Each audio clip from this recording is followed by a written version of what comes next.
Hey, everybody, it's Chris. And today I'm interviewing Dr. Bruce Lipton. If you don't know Dr. Bruce Lipton, I cannot wait for you to meet this incredible man. He is a cell biologist. He is responsible for some incredible research. And maybe this is an exaggeration, but the father of, or one of the fathers of epigenetics, the understanding how environment impacts our cells, how our diet and lifestyle and environment can turn on and off genes in our body, genes that promote cancer or genes that help prevent cancer.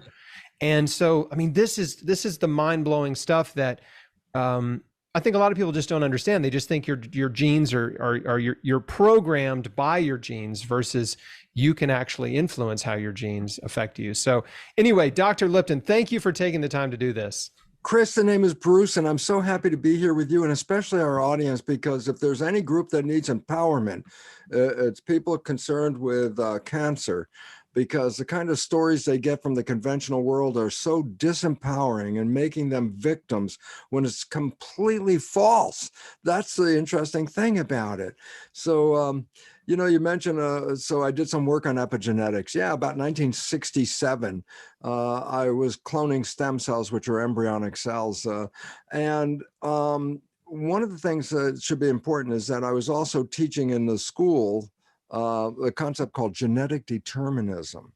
That's the belief that most people have walked away with after all these years, the belief that genes determine the character of their life. And I go, well, in teaching that, what am I actually teaching? And the answer is this: as far as you know, you didn't pick the genes you came with. You don't like the characteristics, can't change the genes. And then we tell you the genes turn on and off by themselves. And I say, what are we teaching? And I say, we're teaching victimization, that my genes control me. And if it's running in the family and I got a gene, and then I'm going to get this stuff, and the genes control my life. So the belief that the genes are the blueprints that will shape the rest and character of their lives, people walk away with that. This is not true in science. Now, the idea when I was doing this research back in the late 60s, that was the belief in science, that genes turn on and off and control the character. So let me just briefly describe my experiment, because it so challenged everything I was teaching. Then I was like, oh my God, what should I do? So here's the work. I take one stem cell out of a human, and a stem cell is an embryonic cell. So do you have stem cells? Of course you have stem cells. Why? If you're here listening to us and watching Chris and I on this program, then you have stem cells, because if you didn't have stem cells, you'd be dead very shortly in your youth. I go, why? A human body is not a single entity. It's made out of 50 trillion cells. And every day, hundreds of billions, these are numbers that are astronomical, hundreds of billions of cells are dying every day in your body, but you're still here. And I go, yeah, because mixed in your population of cells are stem cells. And stem cells are the embryonic cells in your body that will replace all the cells that are dying. Stem cells are very important because they're associated with cancer when they get out of control, okay? So what am I doing? I got a stem cell, one stem cell, and I put it in a petri dish by itself, and it divides every 10, 12 hours. So first there's one, then there's two, then there's 4, 8, 16, doubling. 1 week later, 30,000 cells in the petri dish. But the most important point is they're all genetically identical because they came from one parent cell. So I have 30,000 genetically identical cells, and I split them into 3 petri dishes, 10,000 in each dish. And this is going to come home real big in a second. In the lab, we grow the cells in a fluid called culture medium, okay? And let me just get a little hint here. Culture medium is a laboratory version of blood. If I'm growing human cells, I say, what's human blood made out of? And then I concoct a mixture of laboratory version of equivalent of blood. And if I grow mouse cells, what are mouse cells made out of? And the blood. And so the blood is the culture medium. But since I make it in the lab, I can change some of the constituents. So I make 3 different versions of culture medium. Let's call them A, B, and C. Slight chemistry difference. I have 3 dishes of cells, genetically identical cells in all 3 dishes, but I feed them a different culture medium. So in dish 1, culture medium A, the cells form muscle. In dish 2, genetically identical cells, but in culture medium B, the cells form bone. And in dish 3, genetically identical cells, different culture medium, the cells form fat cells. And I'm looking at the results of these studies, recognizing I'm going to go in that classroom and teach everybody that genes control life. And here I am looking at this. I say, genes did not control this. Why? They all had the same genes. So I said, well, what made the difference between some cells going to muscle, some to bone, some to fat? And I go, it wasn't the genes, it was the culture medium chemistry. And all of a sudden it's like, well, wait, the environmental chemistry is controlling the genetics, not the genes controlling the cells. And then now we take one step back. And I go, as I mentioned, you have 500, or you have 50 trillion cells inside under your skin. You're a skin-covered petri dish. Inside your skin-covered petri dish, you have the original culture medium, blood. And I go, now here's the point. Does it make a difference if the cell is in the plastic dish or the cell is in the skin-covered dish? And I say, no. In this regard, the cell's fate is controlled by the culture medium, synthetic in the culture dish, original blood in your body. And I go, so the chemistry of the blood is controlling your genetics. Okay. Now that must have been, I mean, obviously this was a huge epiphany for you and a huge discovery, and probably caused a little bit of, cognitive dissonance, right, in your mind, right? Like in my mind, but you ought to see my colleagues that looked at me go, oh, Lipton, that's just a bunch of artifacts. You don't know what you're talking about. We're all working on genes. The whole world was focusing on genes. And I'm the only guy standing there going, the genes don't control this. And of course, they ignored it all at the time. But the most important point was this. The fate of the cell genetically is not controlled by the genes. You've heard historically, genes turn on and genes turn off. Let me give you a simple fact. What is a gene? It's a blueprint to make a protein. The proteins are the building blocks of the body, 100,000 different proteins. And I said, but a protein needs a blueprint to make it, and that's what a gene is. A gene is a blueprint.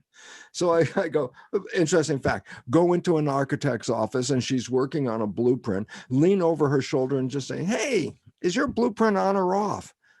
She's looking at you, what, are you crazy? It's a blueprint. There's no on and off. Precisely. Genes are blueprints.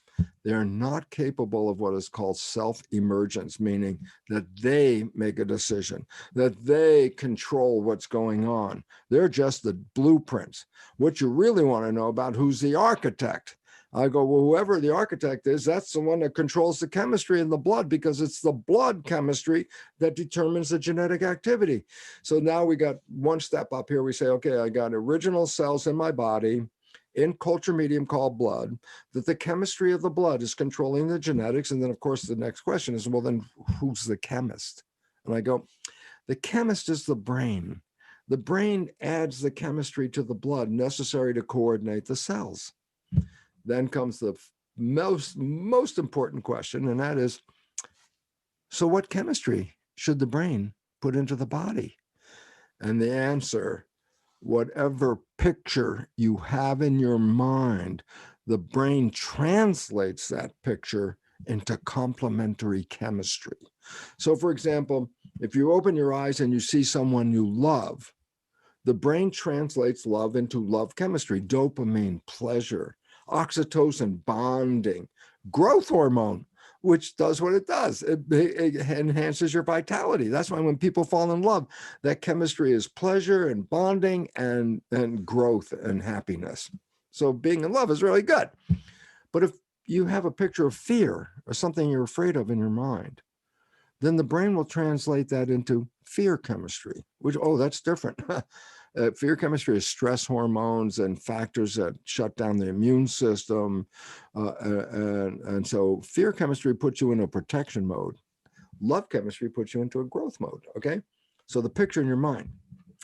Now comes what is going to be a shock for some of you out there. And here it goes. There is no gene that causes cancer. No.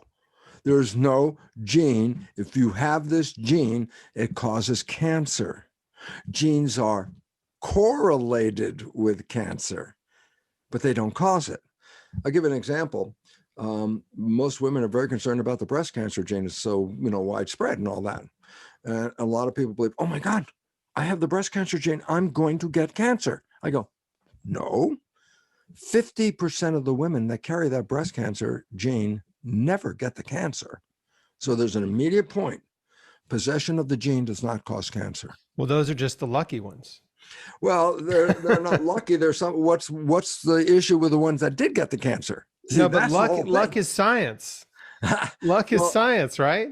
It's actually the luck of consciousness. And the idea is simply this.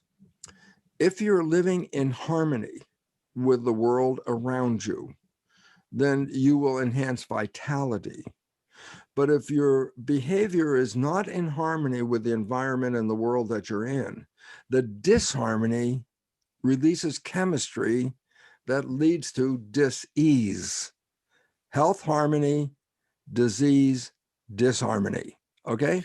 Let's talk about, unless you want to keep going on this point, but I would love for you to talk about the disease chemistry in the body.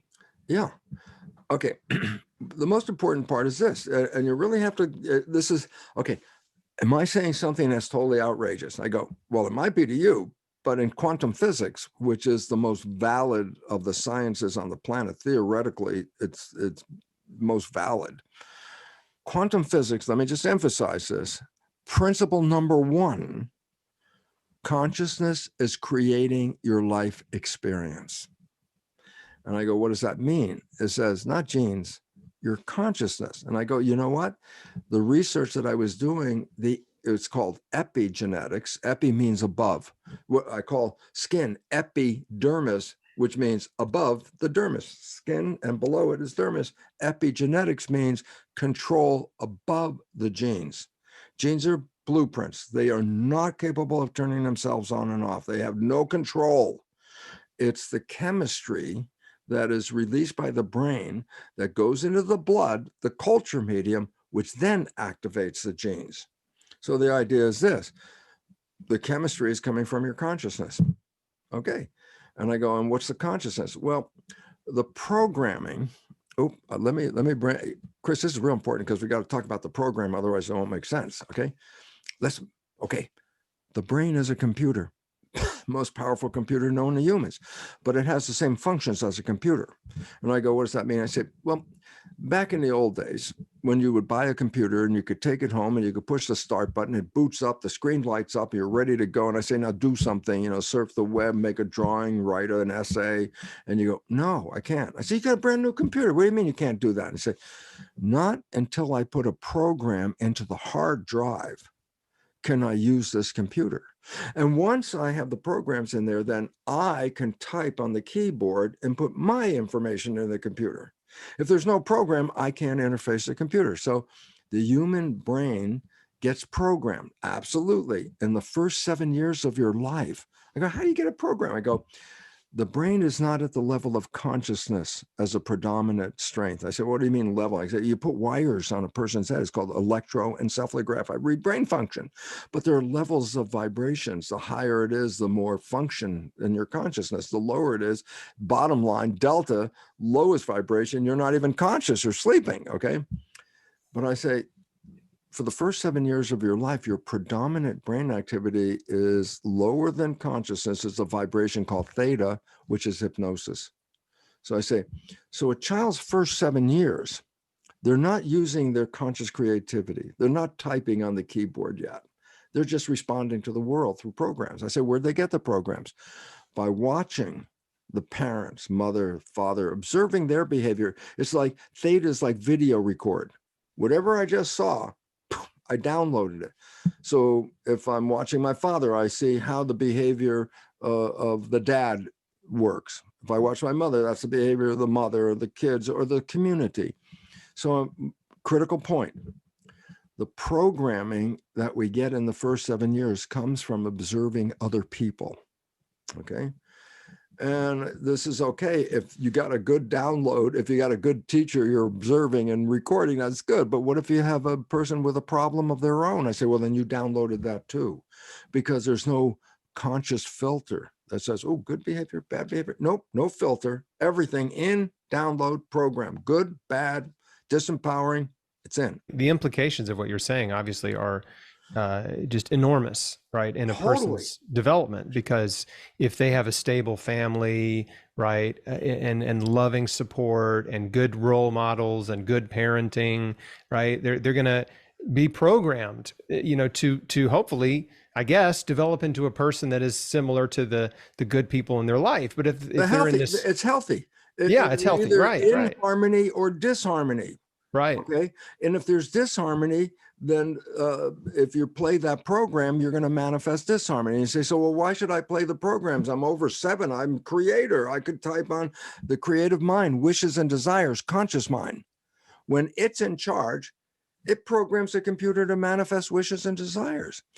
But monkey wrench, the whole monkey wrench revolves around this, is that the conscious mind can not only look out your eyes. I like to say, look at the body as a vehicle, and you're driving, and when the conscious mind's in charge, it's got its hands on the wheel, and consciousness is wishes and desires. So when you're driving from consciousness, you're going toward what you want. But here's the sticky thing that gets in there, and that is consciousness can think. And you go, so what? And I go, well, if I'm driving a vehicle, I'm looking out the window, I'm driving to where I want to go. But if I'm thinking, my consciousness is no longer looking out the window, because thinking is inside. Chris, today's Tuesday. And if I asked you, tell me what you're doing on Friday, at this very instant, it's not written in front of you anywhere, but in a moment you could think, and you can say, oh, on Friday, I'm doing this. And I go, where'd you get that information? Oh, thinking. I went inside. It wasn't written out here. So when you're in thought, your consciousness is no longer looking out the window, but it's looking inside for an answer or question or whatever. I go, well, if you're driving your real car and you got your hands on the wheel and you're conscious and you're looking out the window and you're driving to the destination, where you want to go. Okay.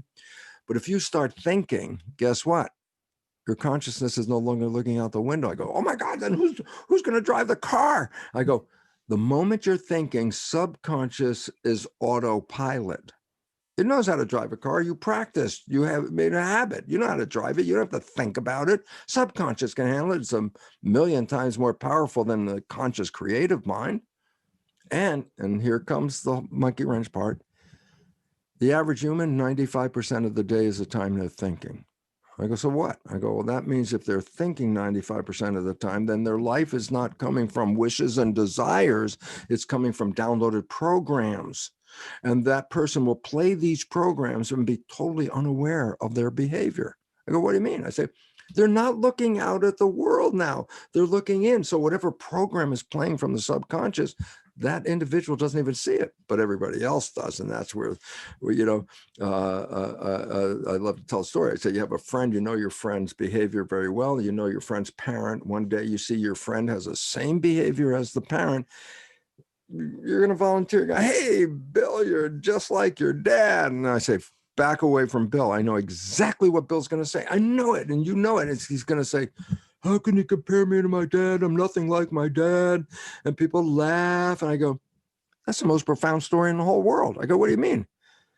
Everybody else can see that Bill behaves like his dad, a program that he downloaded in the first 7 years.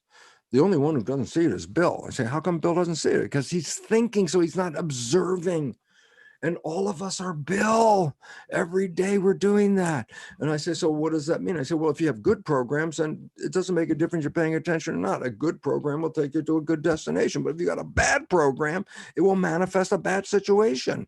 So now here comes the story. Let's talk cancer here in a second. I go, what? I go, they followed the fate of children adopted into families where cancer was running in that family lineage. We always say, oh, that's genetic. I go, the adopted child will get the same family cancer at the same probability as anybody else in the family.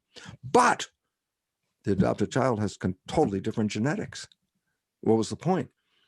The cancer wasn't derived from a gene. It was derived from downloading behavior that are in disharmonious state with our life.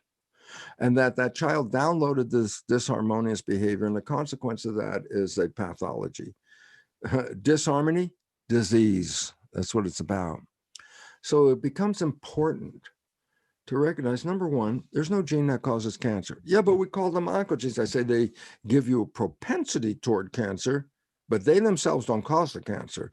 First, you have to be out of harmony. Then you engage a cancer gene, okay? So then the point about it is, well, then the cancer is a result of what? Disharmony in my consciousness. And then I say, so what do I want to do? Well, the unfortunate story carried over since 1920s and 30s is that cancer means that the cell went stupid and you got stupid cancer cells. So if we kill the cancer cells, you won't have cancer. I go, well, that's a nice idea. Radiation, chemotherapy. I say, you're poisoning the system.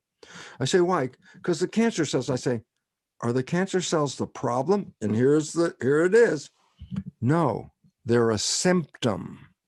That means your behavior is not in harmony with your health, and the cancer cells are expressing that disharmony through a disease. That if you change your consciousness, your environment, your habits, then you can change the environment and the cancer will go into remission. Killing the cancer cells is killing the messenger, not the message.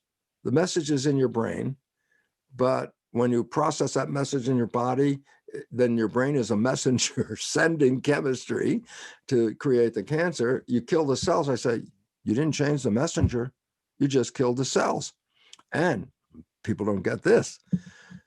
We have these embryonic stem cells in our body because they're there to replace the cells that are dying every day, hundreds of billions. Guess what? Chemotherapy and radiation do not distinguish between a stem cell, which you need for your health, and a cancer cell, which went crazy because of the environment that did that. You kill as many stem cells as you kill cancer cells, but simple point. Simple. If you're a healthy person and you did chemotherapy, you get sick. I go, well, Jesus, if you're a sick person in chemotherapy, you got sicker. That's what the point was. And the issue is we've been so misdirected because we have been blaming genes, which then says from our programming, which I was teaching, oh, the genes turn on and off and they control your life. And I go, that is 100% false. We know that now, new science, epigenetics. And I go, then my thoughts are shaping my life. And I go, 100%. And I go, so what's the point? Well, if you live in fear of cancer, what do you think the thought is? A simple point. The brain takes the picture in your mind and translates it into complementary chemistry. If the picture is love, you release all the wonderful love chemistry, the dopamine and the oxytocin, growth factors and all that. But if you have a picture of fear, you will release chemistry that complements the fear and will manifest the fear. So you can get cancer because you believe you can get cancer. Turns out 90% of cancer doesn't even have any genetic linkage. It just showed up. I go, do you mean just showed up? I go, no, it didn't show up. We programmed it without our awareness. And if you use the old understanding of science, that's the one that said, no, you had nothing to do with that. The genes did this. And I go, that's 100% false. Genes cannot turn on and off. You can turn them on and you can turn them off. And to me, this is the most critical thing because knowledge is power. Yep. Let me give you the same thing in a different way. A lack of knowledge is a lack of power. Your lack of understanding how genes are activated has disempowered you to believe that you are the victim when in fact you are the master of your genetics, but you didn't know it. Nobody told you. Your doctor didn't tell you. You know who didn't tell you the most? The pharmaceutical company. Why? Because the pharmaceutical company is an industry and they sell you drugs. If I could tell you, you don't need the damn drugs to heal the cancer, the pharmaceutical company will raise a stink so big you wouldn't believe it. They shut off, censor, get rid of anything that gives you your power back because it's called cancer industry. They don't cure you from cancer. They sustain you with cancer. How long will I have to do this? Well, just keep coming back and we'll just give you more radiation. We'll give you some more drugs and all that. And I go, no, people, please, this is so important. And it changed my whole life. As Chris said, yeah, what happened when I showed these results to my colleagues that it was the environment controlling genes? They ignored it because the money was in the genetics. The money is in the pharmaceutical company. And if you could heal yourself without pharmaceutical companies, there would be a lot of screaming from those industry participants, the hospitals that are like, Kaiser and all that. Those are big conglomerations of industry. These are corporations. Medicine, pharmaceutical, all the support, every whole damn thing depends on you being a victim, and they will victimize you. And they will tell you, oh, I'm sorry, you only got so many months left to live. You know what I said? The brain takes the picture that you have in your head and translates it into chemistry. Guess what happens if you have a picture, you only have 3 months left to live? The chemistry of the brain will assure you you will die in approximately 3 months because you created this. Oh my God, we create this? Yeah, quantum physics, principle number 1, consciousness is the creator. There's a consciousness behind cancer. The biggest consciousness is victim. I'm so glad you've gone where you've gone here in our discussion, because this is something I talk about constantly, is the fact that the patients are victimized. They are told there's nothing they did to contribute to their disease. There's nothing they can do to help themselves heal. Their only option is to show up for treatment. And yes, this is a $1 trillion industry treating chronic disease, cancer, heart disease, diabetes, all these chronic diseases, and helping patients get their power back, right? Through knowledge, through education, through inspiration. Like, this is my entire life's mission, is helping people understand. That's the most important mission. The exact things that you're teaching is, and in my audience, that anyone that's followed me for some time, they're hearing you say things that I've been saying, which of course I learned from you. Like, oh, this guy, I've heard Chris say this kind of stuff. Yeah, I didn't make it up, right? Like this comes from Dr. Bruce Lipton and many other brilliant people who are much smarter and further down the rabbit hole than me. But how, I think practically, I know the question that people are probably thinking at this moment, which is, okay, I had a rough childhood. I think I probably have some bad programming. I'm struggling with fear, with doubt, with insecurity. And let me just say, I actually had a pretty good childhood. Like, my parents stayed married. Their relationship wasn't perfect, but all in all, I had a pretty good childhood. But I still became a very insecure person, very judgmental, critical, insecure, competitive, resentful. I mean, I was kind of a mess, a swirling, emotional kind of mess of a person. And fortunately, I didn't get into heavy substance abuse or anything like that. But I still struggled with a lot of these things. And cancer was the wake-up call for me to look inward and get honest with myself about my beliefs, about myself, right? About, the fact that I really didn't like me. Right. I didn't like myself. And most of the things I was doing in life were sort of, I was basically trying to cope with my insecurities, right. And hide my insecurities and overcompensate for my insecurities. So anyway, I'm saying all that to say, the person that's listening that is struggling, right, with fear and doubt and insecurity and all these things, what are the practical things they can do mentally to start changing that bad programming, those negative thoughts? The idea is this: the human brain is a computer. That's a fact. That it functions like a computer. It can boot itself up. The screen comes on, consciousness turns on. But just like a computer, if you buy a brand new computer in the old days, before they put the programs in, you could get a computer, plug it in, push start, boots up, screen lights up, and then I say, do something. You go, no, I said, what? Like, make a drawing, write an essay, surf the web. You say, I can't. I said, well, you got a brand new computer. You go, not until I put programs into the hard drive can I use this computer. So then we download these programs. And then once the programs are in it, then we can type on the keyboard where we put our stuff into the computer. The hard drive was already programmed before us, okay? So that was programmed, then we can add our stuff. So I go, yeah, this is the critical part, that First of all, we're all programmed. There's nobody on this planet that's here without program, because that's the first 7 years of a child's life. Then we find out the monkey wrench is 95% of our life is not coming from our wishes and desires, the creative conscious mind, the pictures of heaven and love and joy and all that. Only 5% of our life comes from that. 95% comes from the programs. And I go, well, why? And I say, because when we're thinking, we're not typing on the keyboard anymore. When we're thinking, we're inside. We're not even looking out. Subconscious hard drive is autopilot. So when the moment your conscious is not paying attention to something, the subconscious got a program, it'll run it by itself without you. I say, but where'd you get those programs from? I say, from other people. I go, so did they answer what you wanted in your life? Did they create an environment of what you wanted, or did you just copy their environment, which is 60% of the programs we download are disempowering and self-sabotaging beliefs. And when it comes to health, this is the big one. I say, what? The average person grows up in an environment that if somebody's sick in the family, we go to the doctor. I say, this becomes a program before age 7. I said, what is the program? I said, well, when it comes to health, we don't know what it's about, but the doctor does.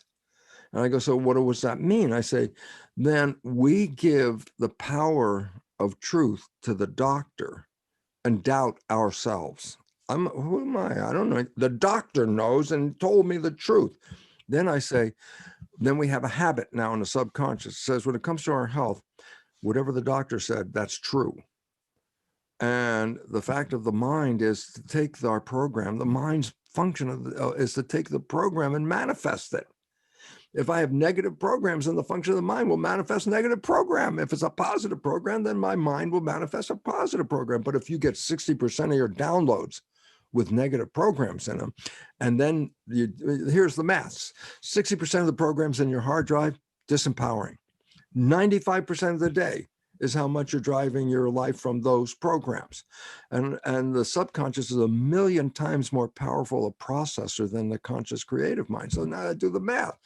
5% of the day, small processor, 95% of the day, the subconscious hard drive program. And then I go, and why am I playing those programs?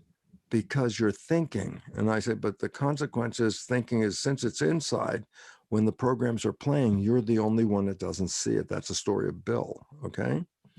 And I go, so the significance is this, are you living the life you want? And I go, maybe 5% of the time. You're living otherwise the program, because it's automatic behavior. Whatever we focus on, we're going to have a memory of it. Whatever is running by autopilot, by definition, we have no memory of it because we weren't paying attention. And 95% of your life is coming from that. Then you buy the story, I am a victim. Why? I'm not smart enough to know about my life. The doctor is the one. That's why I pay them the money. They're the professional. I learned that before age 7. I got a health issue. I'm going to go to the doctor, and doctor will tell me what to do.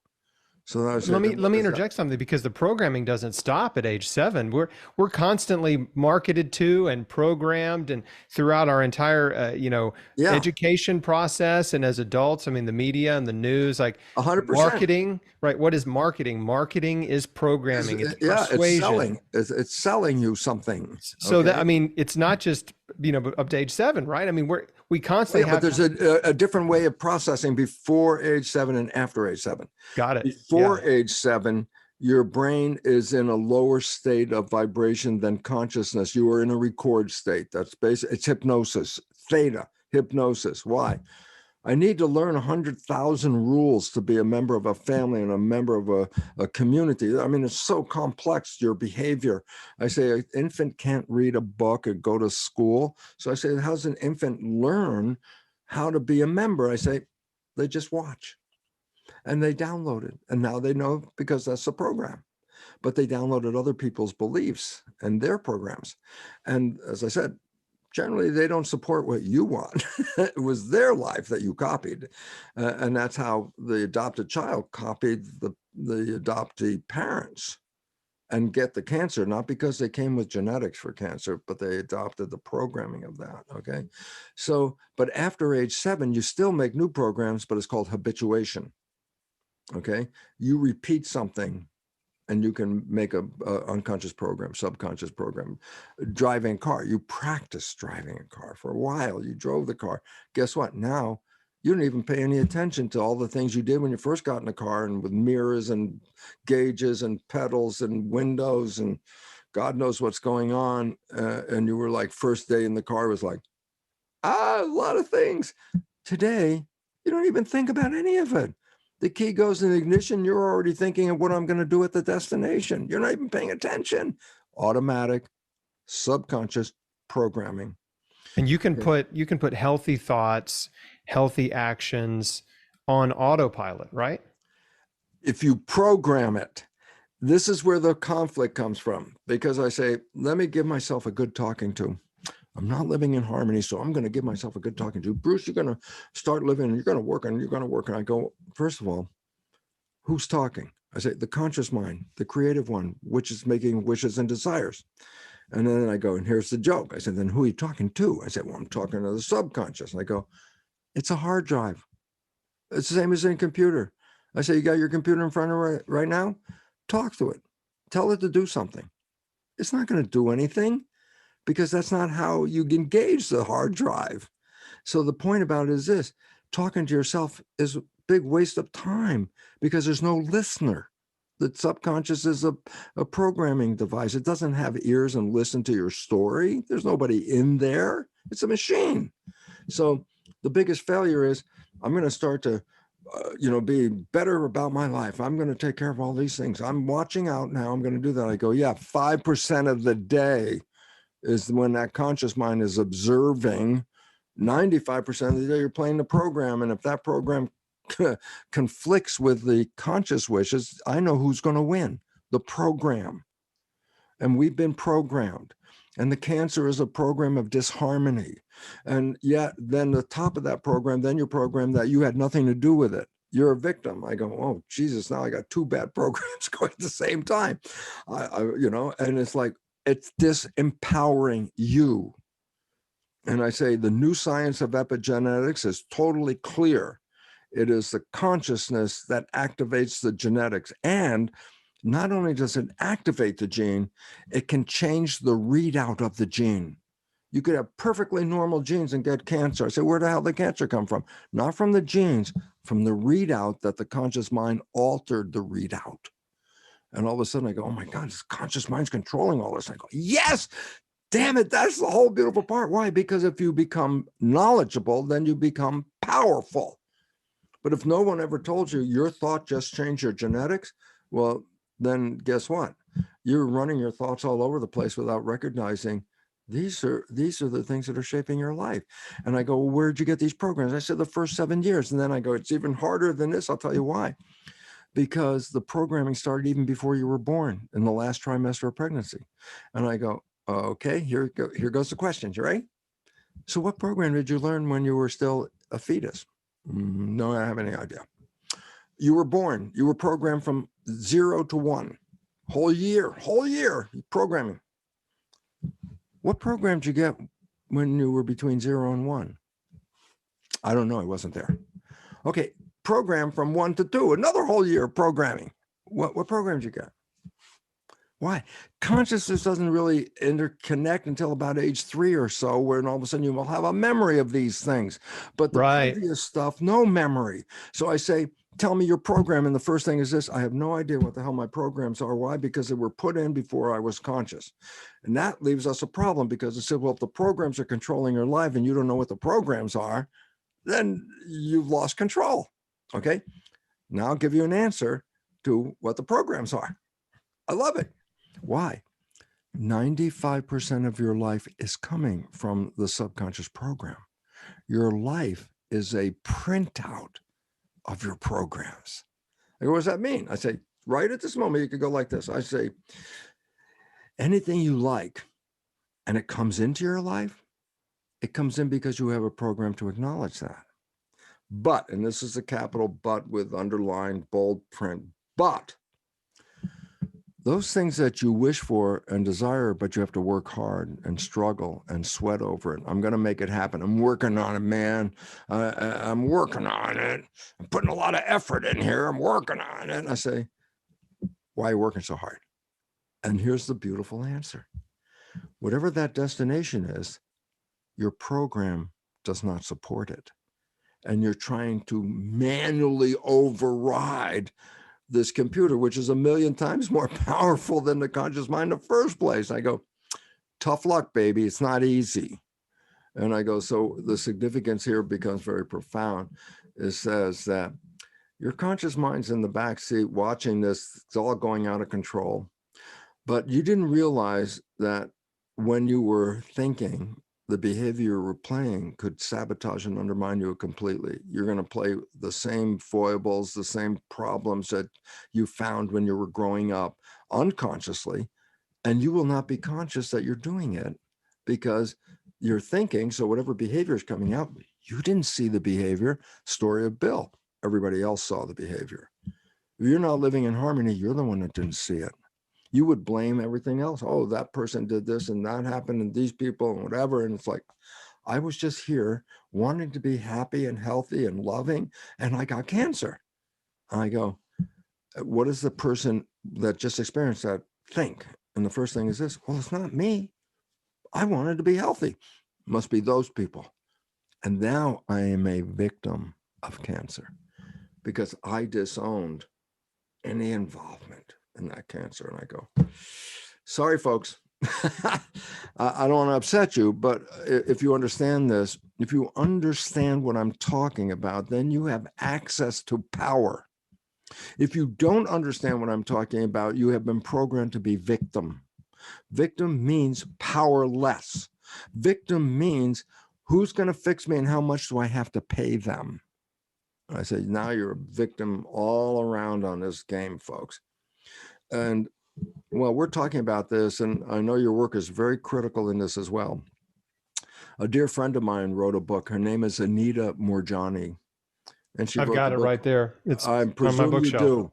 And I want people to understand she had 4 years of cancer. It was not a misdiagnosis, folks. On the last, what was to be the last day of her life, she went into a coma. Her oncologist for 4 years called her family and said, this is the end. When people go into the coma, it's the end. She had an out-of-body experience. She had a connection with her father, who she thought she alienated and lost the love of her father. And her father convinced her, no, and I've always loved you, and blah, blah, blah, blah, blah. And then she had a choice to stay out there in the beautiful body-free world where everything felt good to her. She was no longer in pain, cancer, blah, blah, blah. And meanwhile, she's on a life support system, and her husband's holding her hand, and everybody's expecting her to die within the next few hours. She awakens from this out-of-body experience, as you know, because you have the book, and I recommend, if you don't have the book, that this is a great resource, because she woke up from that, cleared the conscious issue that precipitated the cancer, and immediately woke up, and she didn't need the life support machines anymore. She was so emaciated that the lumps of cancer were sticking out around her throat and around her groin. And then she woke up out of the coma. She said, I want some ice cream. Everybody looked at her, well, ice cream? You know, the machines went off. She was now running. Within 3 weeks, the cancer was not findable in her body anymore. I bring this up only because it was her last day of life. According to oncologists, that's it. And I just want people to know you could go to that very end, but by changing your mind, even at the last day, you can recover and eliminate the cancer. She's been cancer-free for years ever since then. And the idea for this is why your work is so important, Chris. You've got to help people understand that they're not victims, they're creators. But they don't want to own the creation, because then they have to go back over their life and go, I did this? I did this. They don't want to own it. So I'd rather be a victim and say they did it. And I go, you'll never get power if you do that. It means whatever happened in the past, you didn't have any awareness of it. So a lack of knowledge. If you have a lack of knowledge, then how can you be responsible for what happened? You can't be. Nobody gave you the knowledge. So whatever mistakes happened in the past, you must recognize this. They only happened because I didn't have the knowledge. But now that I have the knowledge, I don't have to do that anymore. And this is the game, and that's why your recovery is what is important, Chris, is that people see, no, there are other people like me that had this and they don't have to die.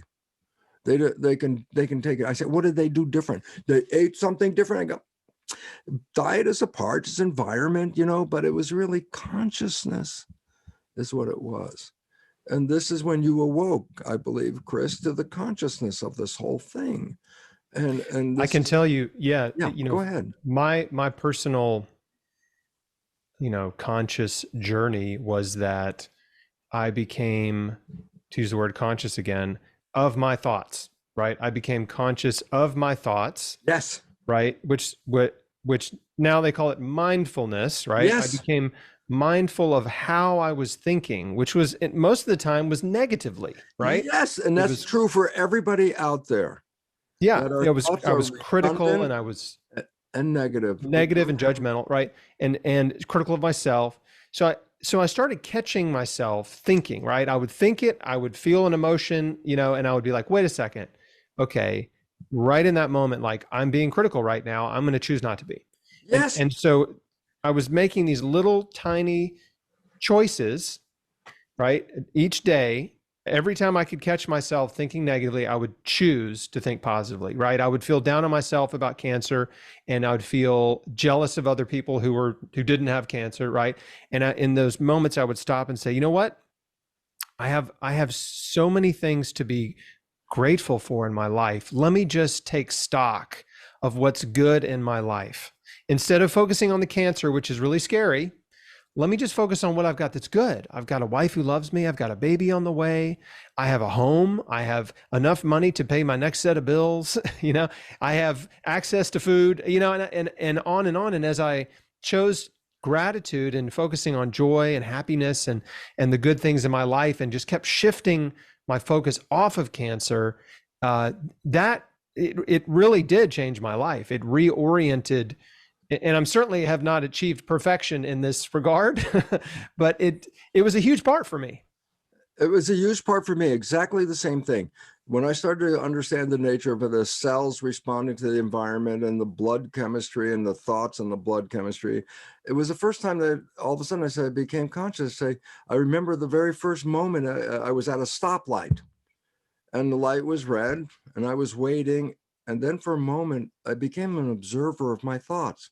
Oh, I'm not going to get there on time. This isn't going to work right. This is wrong here. And I said to myself, I said, these are all negative. I'm saying all these negative things.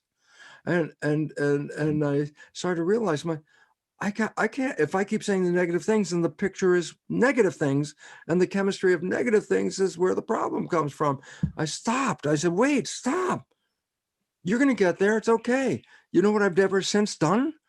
I've taken the clock and cover it up, because if I look by the clock, then I'm, oh, time. I'm going to rush and rush. I go, no, I go and I don't pay attention, and I get there at the right time. And guess what? When I'm late, I got there at the same time that the other people got there, late. And all of a sudden I started to realize, well, you did, same thing. What picture am I creating when I'm having these negative self-talk, things with myself? Why? Because the picture I'm going to create is going to be translated into chemistry to manifest that expression. If I feel I'm going to be late, I will be late. Why? Quantum physics. Consciousness created. My consciousness, oh, you're late. Then I'm late. That's what I just did. I did that. And I'll tell you, God, I'd love to just acknowledge it. And the fact is this, I am living now my version of heaven on earth. I don't have millions of dollars. That's not what people think. If I have all the money, I'm going to get healthy and happy. I go, no. Happiness is between you and what's going on. It had nothing to do with the money. You put that money in the front. That was a filter. I say happiness is what? I'm surrounded by people that love me. I love them. I'm surrounded in an environment that I wanted. And so I'm looking at this. I go, I didn't get here by accident. I got here by changing consciousness. And you didn't heal yourself by accident. You did it by changing consciousness. And for the largest audience out there, Chris, they've got a program, a dysfunctional program regarding consciousness. They've been programmed to be victims. Why? Because if I'm a victim, somebody's going to take advantage of me. And those that want to take advantage of me want me to be the victim. Will they give me the empowerment not to be the victim? I go, absolutely not. The medical profession is not apt to tell you you could heal yourself. Likely not going to happen at all. It's a business. It's interesting. I have a dear friend, David Hanscom. He's a spine surgeon. I've interviewed David. Oh, did you? Yeah. He's a wonderful guy. And as you probably, discussed, at one point he realized his spine surgery was making people worse in the long run, that he all of a sudden started to tell the patients that came to him for surgery, like, no, we can do this without the surgery. And he put himself essentially out of business by telling the truth. The surgery is not necessarily going to help you with this pain. You have to do this. And then he guide them like you've been doing, Chris, with your community. And you know him, so I don't have to talk about it, but the audience, if they could refer back to that video, that would be a good one. And he's got a couple books too, and right, the same epiphany you had, although you were a scientist and he was a medical doctor, it was the same epiphany, which was, we can help people heal, but it's surgeries are not doing it, right? The patient has to take control of their own life and healing journey, right? And it's really cool because there's so many doctors now who are jumping ship, for lack of a better word, right? Or charting a new path. Let me give a fact, and this is really important. And I'm saying this as a fact, and I'm saying why is a fact. I say, well, it's been published in the science research has been published in the Journal of the American Medical Association. And also the study was recently repeated in the British Medical Journal that the third leading cause of death in the United States is the medical profession. It's called iatrogenic illness as a result of medical treatment. And I want people to understand that because there's some belief that we got as kids. It's like they're the gods. I can't do it. They can do it. And you give up your power to an organization that is the third leading cause of death. I think I left the system. I was a professor in a medical school. And when I realized is that I'm not participating in this anymore. I know it's wrong. I've understood this in 1967. It wasn't until 1990 that science understood what I've been talking about for 20 some years plus. And the reality is during that 20 some years where I started recognizing they didn't, I just said, fine, I'm going to learn to live my life by changing these programs and get out of these things and create a better life. And now I can sit here and tell you, look, I've been on a honeymoon with my partner. I was lousy at relationships. Why? My program of relationship was following my father. And in hindsight, it's like, boy, that was a dysfunctional situation to copy. And I copied it. And then I couldn't get a relationship off the ground until I was nearly 50. Why? My unconscious behavior of how to be a partner from him interfered with my current life. I couldn't get a partner. I understood this, and I've now been with my partner, Margaret, 26 years, and not just 26 years, folks, 26 years of honeymoon. I understood the nature of the honeymoon as a creation that we did when you understand it. And if it's a creation you did, then there's a simple question. Why can't you do it all the time? And the answer is you can. And you can live heaven on earth like I've been living 26 years. Does that mean I get everything I want? The answer is no. No, doesn't mean that at all. But you know what it also means? I don't let those things bother me anymore. I let go. And for all the patients that are listening to us out there, all those people concerned about cancer, you are carrying something forward that is keeping you from getting through. It's just always in front of you. It's a behavioral thing. I love this story, and I started using it in my lecture just very recently. It was two Buddhist monks are walking along the road, and Buddhist monks are not allowed to touch women. That's against the rules. Okay, no, you can't touch them. And they come upon a river, and at the edge of the river, there's this woman dressed up in her wedding finery, and she's crying because if I try to go across the river, all my clothes are going to get ruined and my wedding is going to be ruined. And she was crying. So one monk picks her up, carries her across, and when he gets to the other side, drops her off. Then the two monks continue walking. And an hour down the road, the one that didn't pick her up looked at the one that did and said, "You picked up a woman. You held a woman." And the one that picked her up said, "I dropped her off at the edge an hour ago. You're still carrying her." And that is the story. Whatever event we had then, if you're still carrying it, you never left. You're still there. And the issues we have are generally trauma things that happen in our lives that we are unconsciously carrying around with us. And when the unconscious is running 95% of the time, then its programs determine the chemistry, which then determines whether you're going to be healthy or diseased based on the chemistry. And all of a sudden, then comes the other program. I'm a victim, therefore I will depend on these people. I go, boy, most of that is BS, which means belief system.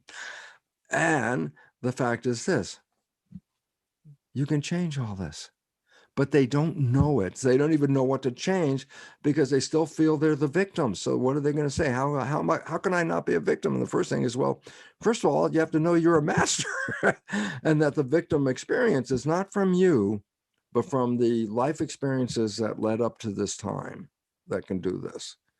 You know what I like to say that anyone can be victimized in a moment, right? In a moment, we could be held up by a robber, right? You could be victimized in a moment, or worse.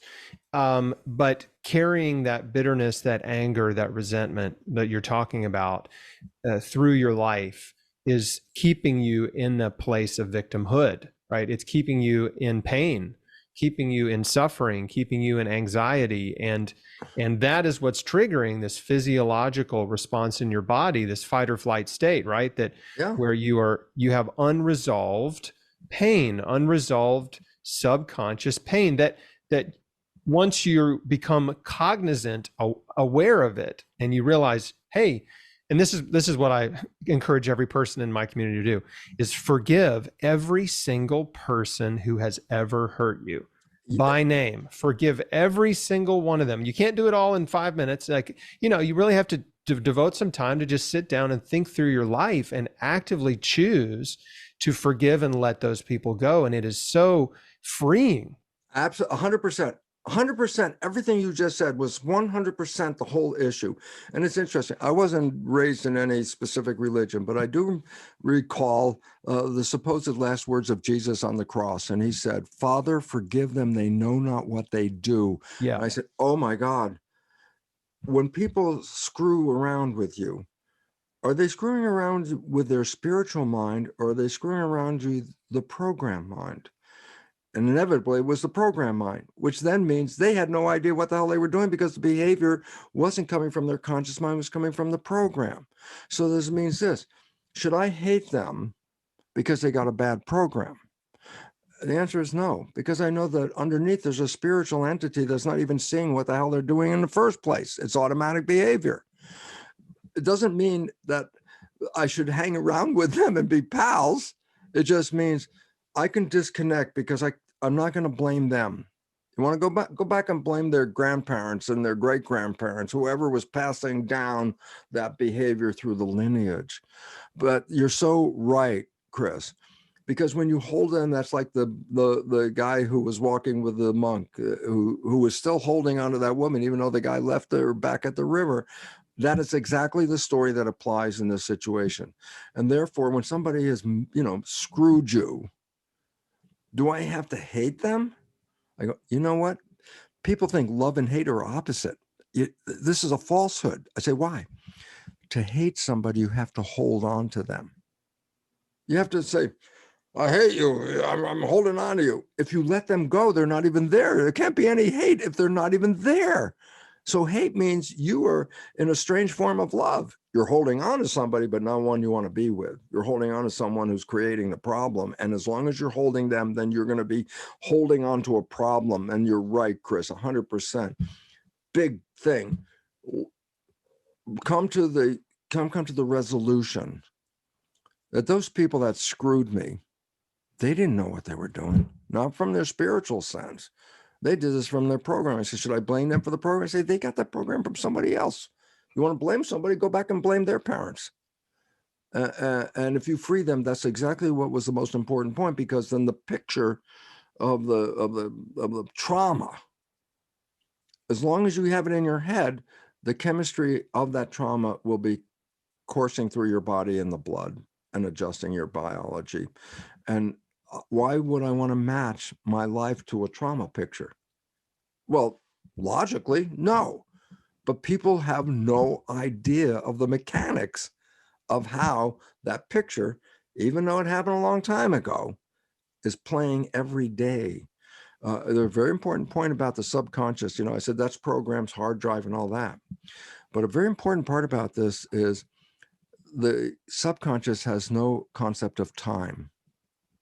You could ask your hard drive, when did I put this program in? Today. What the hell does the hard drive know? The program's there. It didn't know when. It doesn't keep a clock. It doesn't know what's going to happen in the future. It doesn't know what happened in the past. It's now.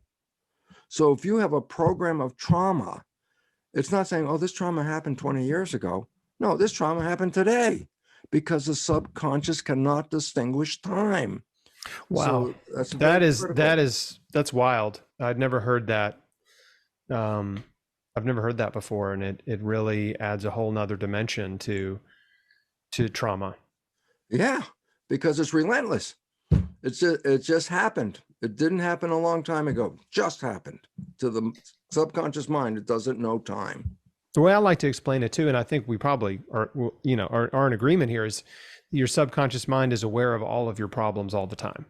That's the way I like to explain it to people. Like, your conscious mind is easily distracted, right? With work, with relationships, with TV, whatever you're doing, right? And we actively try to distract our conscious mind so we don't remember our pain, right? But the conscious mind is working 95% of the time. Yeah.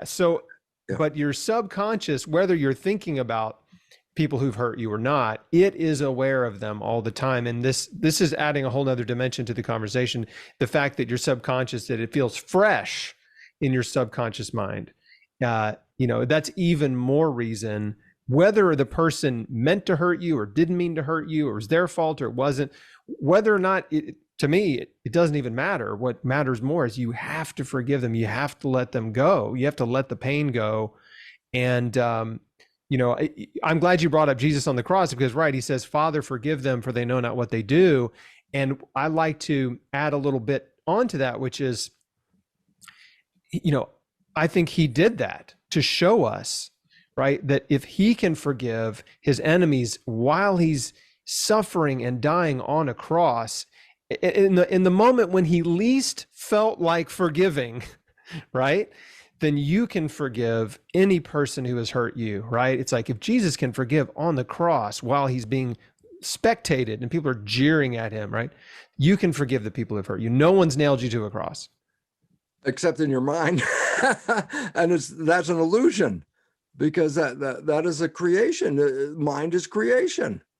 And the important part is the mind's job is to make coherence between your belief and your reality. Well, this is great. If you have very positive belief, then the mind's job is to manifest all those positive things. But if you have a negative belief, the mind doesn't know negative from positive. It just says, if that's the belief, I'll manifest it. Oh, I got a negative belief I'm going to get cancer. I go, guess what? That's the first step of the chemistry that's going to come from that brain, is going to start to give you, a cancer at that point. So here we go. Belief, right? You have to start believing that not healing. You're going to get well. Let me emphasize this. Because the subconscious, let's say, is recording hard drive. Okay. And I put in here, I'm going to be healthy. I say, great.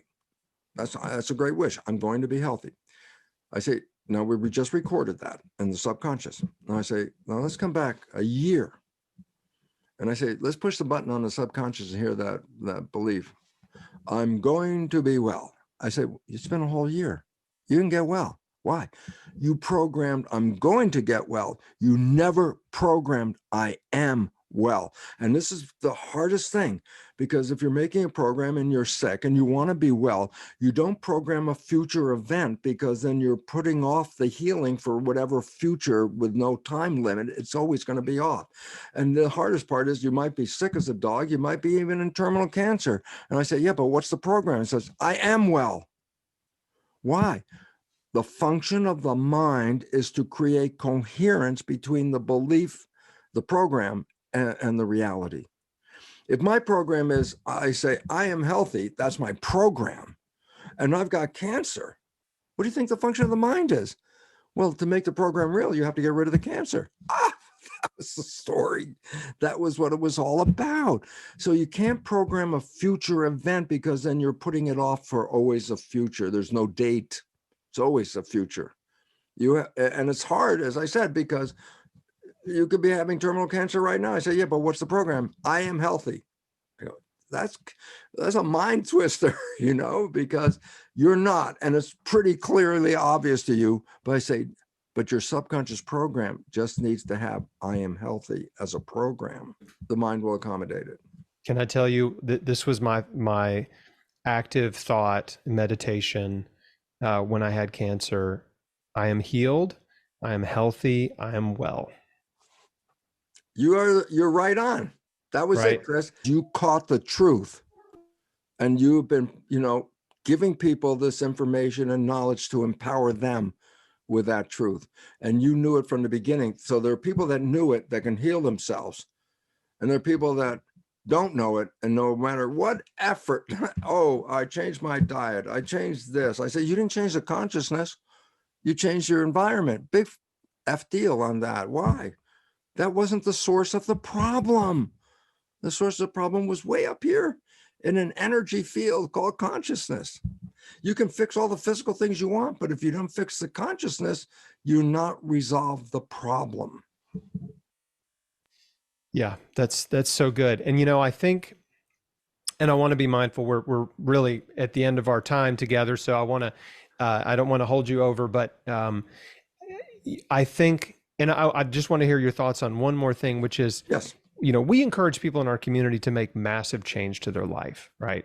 It starts with changing their diet and exercising, taking power back. Yes, and that part of that, right, is taking back your power. Not only are you physically nourishing your body with very beneficial molecules, right, and activating anti-cancer genes with exercise and stimulating your immune system, like all the physiological things that happen when you do that, but also, yeah, there's something that shifts in the patient's mind, heart, whatever you want to call it, when they start taking care of themselves like they never have before. They get this momentum, what I call healing momentum. And then in that process, they start working on their mind, on their thoughts and beliefs, right? Because what is it when you said, I'm going to have a better diet? So mechanically, yeah, you picked the food and you did all this stuff. I go, yeah, but there was a consciousness to it. Why am I doing a better diet? I want to heal myself. So your consciousness is, I'm going to heal myself. Step one, I'll change the diet. But the point was, why did I do it? Because I wanted to take the control back. So that was the conscious driver of it, okay? The mechanical aspect is like the icon that I'm doing it, okay? Do I even need to do it? I go, no, matter of fact, we don't even need to really eat food. That's where one of the problems come from. But the issue about this is, when you do something, there was the immediate methodology, whatever it is. I'm going to change the diet. I go, that's the immediate response. I said, but what was the drive force for that? And the answer is, I want to be healed. I will take care of myself. The first drive force was, I want to be healed. That's what you were saying. That's why I made the effort. And all of a sudden, did I need to change the diet? You don't even need to eat the damn food. And in fact, if we had a few more hours, I would go into the fact that you take out when you swallow food in your body, is it in your body? I said, no. What do you mean? I just swallowed it. It's inside my body. I go, no. And what do you mean? I say, the digestive tract is a tube. It starts at the mouth, goes to the anus. It's a pipe. What's inside the pipe is not inside the body. It has to be taken out of the pipe and put into the body. That's the absorption stuff in the intestine. And then comes the interesting part. I eat a whole mixture of stuff. I got some healthy stuff in there. I got some toxic stuff in there. I said, which stuff am I going to take out? I go, which picture are you trying to make in your mind? And if it's a negative picture, you'll take out toxins and leave all the good stuff in there and crap it out later. And you didn't realize it was your mind's picture that the brain is going to manifest. And if you don't get the brain right, I don't care how much good food you eat, that's not necessarily going to change anything. But it has to start with, I am doing this to create health, motive number one. Absolutely agree. 100%. It's, you know, I want to be healthy. I want to be well. I'm going to do the things that healthy people do. Right. Yeah, but not, I want to be healthy. I want to be well. I will be. I even said it wrong. I am healthy. I am well. Right. Because the idea of just putting that want in there into the program picture part doesn't say it happens now. Want is a future destination, but not current at all. And as I said, even I just tried to say, then I said, no, I don't say want, I say will. I go, no, that's the same damn thing. Yeah. Well, I want to give a little grace to people out there that I think there's a progression of thought, right? First, they decide they want to be healthy, that is what, that they want to live, right? I want to live, not die. Yeah. Right. And then in making those choices, they realize I can actually decide to be healthy. Yeah, but that was the picture when I took it, is like, I can see myself being healthy by eating this, not eating that. I can see myself like, oh, see? Oh, brain takes the picture you see, turns it into complementary chemistry. So basically, they're looking at themselves as a future entity already. This is why I'm good. I'm doing this, because then I will have that. Oh, well, that was what the focus was. Yeah. See yourself healthy. It's amazing. I love this so much. Thank you, Dr. Bruce Lipton, for your time, for Chris, your research. Let me just tell you how happy I am here to be with you, because we have an audience of people in this specific audience that is looking for this kind of empowerment, and you're not going to find it inside the box. The box is a business. And they don't want to compromise the business. It wasn't to heal you. It was to keep you as a client. And therefore, healing means you're no longer going to be a client. That means you're no more a customer. You're not going to buy anything. So why do they want to do that? A patient cured is a customer lost, as they say. Yeah. And that's the point. And I really want all the people that are hearing us through this program, Chris, is to follow what you've been saying, because everything you've been saying, I laugh here and I go, well, you don't need me on this program. You're already talking everything I would have just said. Well, it's good, because then it validates the things that I'm sharing. When sometimes, you know, they got to hear it from somebody else, and then they think, well, maybe this Chris guy knows what he's talking about. Yes, he does. And I'm going to, stand here and certify that, yes, you do know what you're talking about. And it's very important for your audience to recognize, from a scientific point of view, you're right on the money, and there's a way out, but you got to take the responsibility. And if you don't, you just claim I'm not responsible, which then makes me, then somebody else is, which then means I'm the victim. And I go, that's not a way to live on this planet. Not at all. So you've written some fantastic books. The one that you're probably most famous for is The Biology of Belief, which I highly recommend. It's a must read. It's actually, I have an Amazon page of my favorite books, and I call it the Beat Cancer Book Club. And your book is in that list. And I'll link to that in the show notes if folks want to see that. But what other resources do you want to point people to? Number one, my website. On that website, freely downloadable, emphasize free downloadable videos, audios, written articles on all of this self-empowerment stuff. And there's so many levels where this applies, whether it's a cancer issue or a job issue or a romance issue. All of these are how we interact with the world and manifest what we're doing. And I say, they all basically come from the same core, What are you thinking? And the beautiful part is, oh, then there's one cure for all of them. I go, yeah, change your thinking. I'm challenged by you. It's so great. You challenge me because I've been working on a house project, and I've found myself thinking, I found myself worrying, right, more than usual, right? Because of details on this project that I'm renovating a house and whatever. And it's like, I've got to catch myself in the middle of those worried, anxious thoughts. And what if this doesn't work out right? What if there's a problem? And so I just appreciate the refresher from you to take my thoughts captive and be more aware of how I'm thinking just about this particular thing I'm working on right now. So thank you. Well, let me just add one thing for our audience, okay? There's something called a means to an end, where let's say I have a destination, the project you're trying to do. And I say, well, how am I going to do it? Well, first I'll get the hammer and the nails, the this and the this and the this, and I'm creating step by step by step. That's the means to get to the end. The secret, don't focus on the means, focus on the end.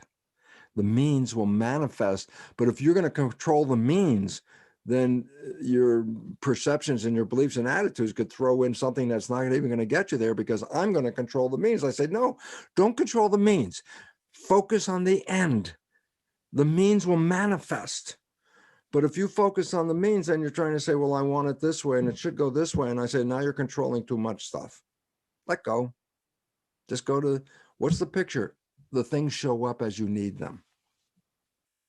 I have, we could talk for hours, and I swear this is it. And then I'm going to end this interview, but I have a daily reader called Beat Cancer Daily. And one of the entries is called Point Your Ship Toward Healthy Island. And this is exactly what you're saying, right? The healthy island is the end, right?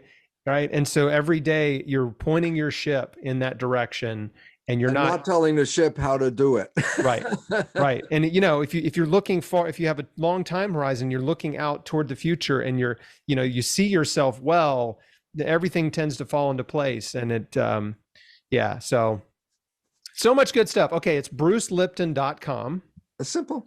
That's where people can find you. Again, you've got books on Amazon that I highly recommend. You're such a great resource, so inspirational. You've influenced me a lot. You can hear it when I'm, you've influenced my whole audience, and a lot of them don't even know it, right? Because of your work. And so now they're connecting the dots. Well, all I can wish upon people is the recognition of how powerful they are in their creative character when they let go of the programs that are limiting. And that we came here, a lot of people think, oh, if you really live okay here and you die, you can go to heaven. I go, how about this? You were born into heaven. This is where you came to create. But you're saying, but I don't like the creation. I said, but you're not creating what you want. You're creating the program. The moment you fell in love and you stopped playing the program, guess what? Then you did create what you want. You created heaven on earth during that honeymoon period. I go, that's a creation that you did, but you're not operating from that consciousness except 5% of the time. So therefore, that's why our wishes seem to be always so far away from us somewhere, because we're not using that mind. And when you understand, it's like, oh, then I could change the program. I go, yes. And changing the program is health, love, harmony, success. That's what is the result of that. Peace and joy. Yes. Thank you, Dr. Bruce Lipton. You're amazing. Thanks everybody for watching. Please share this video with people you care about. Like it, subscribe to my channel, help me reach more people with this incredible message of hope and healing and empowerment that is available to any person that is willing to change their life, to take responsibility for their health, to start thinking differently, and really, most importantly, to start reading and researching and learning and growing. Like, all of these things are so important. And if you want to survive and thrive, you just got to do these things. So I'm here to help you do it. And so is Dr. Bruce Lipton. Thanks for watching. See you on the next one.